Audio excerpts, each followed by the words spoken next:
Hi, Antoine. Hi. Thank you for being here.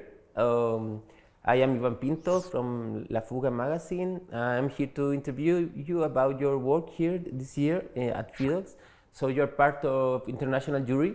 International competition jury, yes. Yeah, so how is it going this year? You cannot tell us your favorites, but maybe you can. We are deliberating tonight, so I can't say anything, but it's a great program. It's a great programming that I'm very I've been admiring. Yeah. So did you know this festival? Yeah, I knew this festival because it's a like-minded festival to the one I work for. And also Antonia Gerardi, the artistic director of the festival, he lives in Paris, so she's a neighbor. So we sometimes meet there. Beautiful. So this is the principal documentary festival here. So it has a long trajectory and founded by Patricio Guzman. Also has a long trajectory here. So thank you for being here. So this is a conversation about to know a bit more about your work. So you work as a programmer at Cinema d'Orit. Yeah. Yeah, that's my main job for the past 9 years. Yeah. So I'm a member of the selection committee that festival called Cinéma du Réel, which happens in March in Paris. Used to be held at Centre Pompidou, but now that Centre Pompidou has closed, is now happening in different theaters on the left bank. Perfect. So what do you think is the main actual vision of this festival now? It's about just documentary, it's an open interrogation about contemporary cinema. What is the work happening here?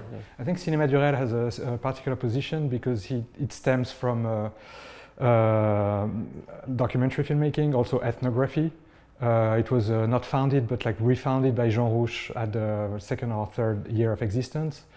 It emanates partly from its own part from an association of documentary producers and part by the library of the Centre Pompidou. And so there's this thing that's very documentary core of the festival. But of course, since 15-20 years, every documentary festival or every non-fiction film festivals is trying to adapt to the evolution of cinema and the fact that there is no objectivity or there's no work that can be considered as purely objective or purely documentary. So we are of course dealing with all these different forms of cinema that you can call a hybrid or fictional or different strategies. What I like about Cinéma du Réel is it has maybe the best festival title in the world. Because I think Cinéma du Réel is not saying that it's about documentaries, it's about reality. And I think even the best fiction films, they all talk about what is real. Well, this is I think our main topic here. So what's now the difference between a film that talks about reality and don't talk about reality? You know, what's the line finally? Where's the line? Like for me, the line is just it begins with acknowledging the fact that when you're in the theater, you're watching an image, and that image is a pure illusion. So you can watch an image of the world, but it's like the world is only presented to you as an image. So every good film starts with a kind of interrogation about the medium itself, and that's why documentary and more experimental forms share the same concerns about how to touch reality with something that is fundamentally double of reality. The interesting thing here that maybe like in the old past, in the 70s, 80s, we can talk about documentary film, a kind of analog thing of the media, but I think that is what is lost now. Mm-hmm. There's no kind of analogic thing. You can make a documentary with IA image and video games aesthetic and narrativity. Okay. That's the thing is what is going on there, no? So it's kind of I completely agree. And there's like many different tools now, and the medium is expanding in many ways, and it will keep expanding.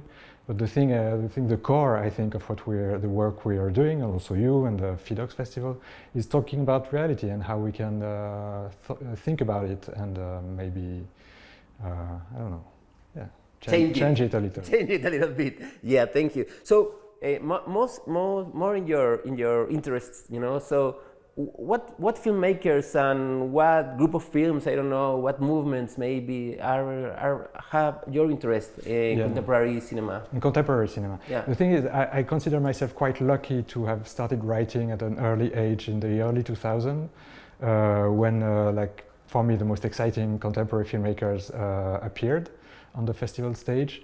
So I'm talking about Albert Serra, Pichat Pongwe Setakul, Lisandro Alonso, Raya Martin, I mean, I'm not Miguel Gomes, I'm not naming everyone, but that was a really, Live Diaz, that was a really exciting moment in films where people would just grab DV cameras and like making this very radical film.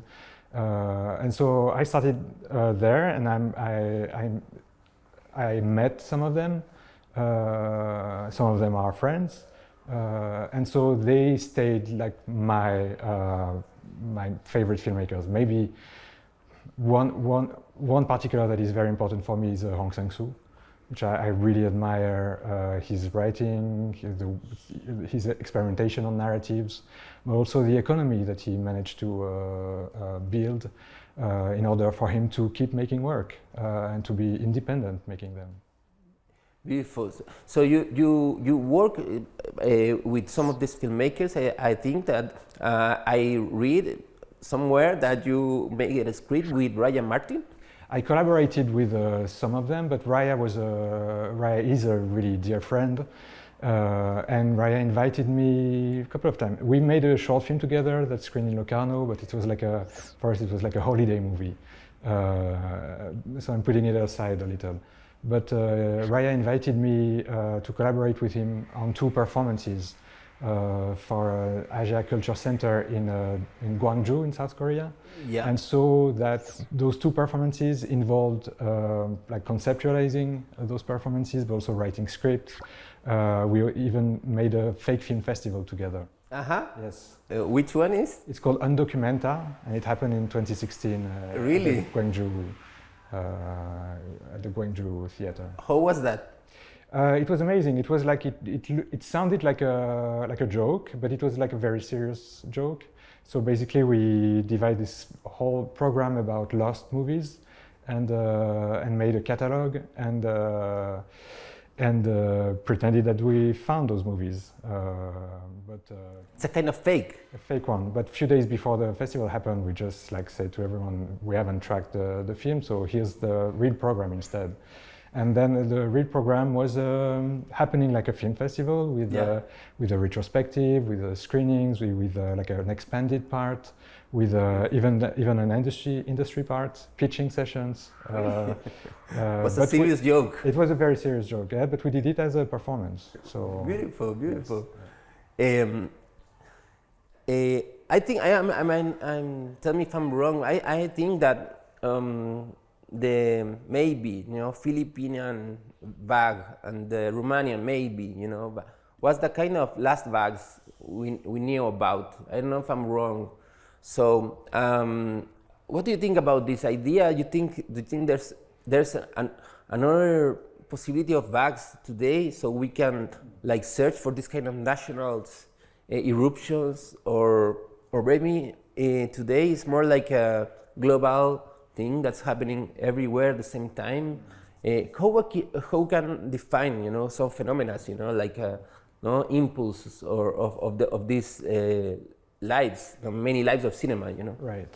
I think the context of distribution and festivals have changed, so that it's maybe less likely for waves to happen like they were happening 15 years ago with the Filipinos, for example. I don't know, and so that's why I'm really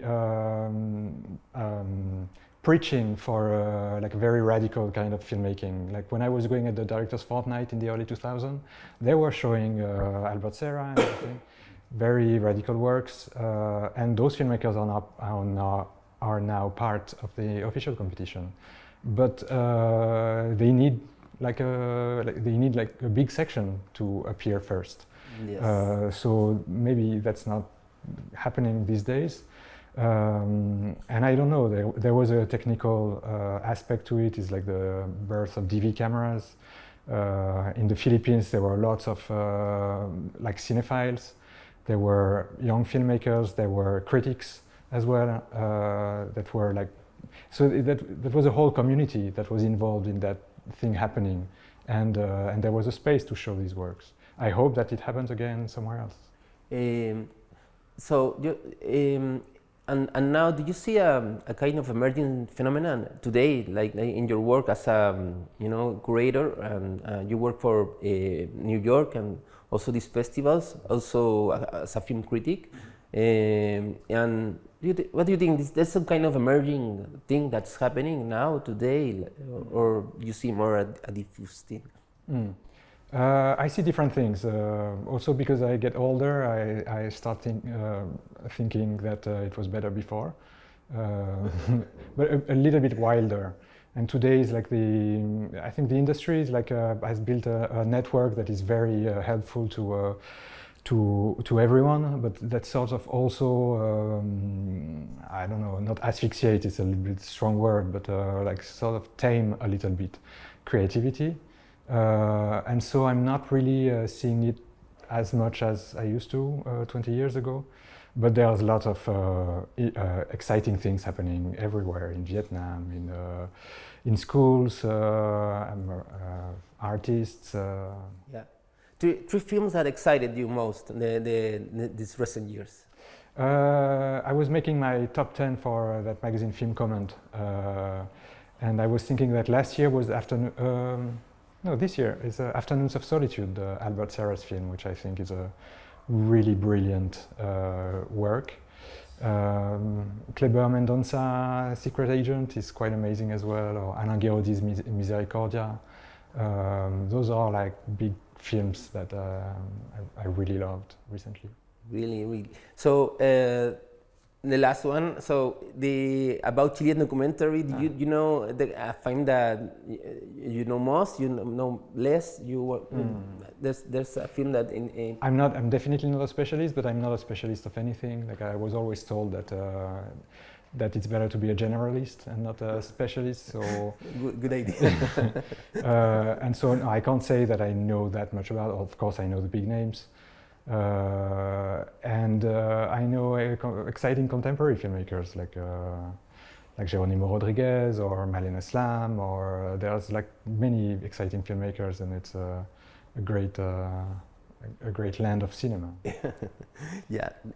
Thank you very much, Antoine. I hope you enjoy your last days here in Chile. I do. I really do. Thank you so much. Thank you.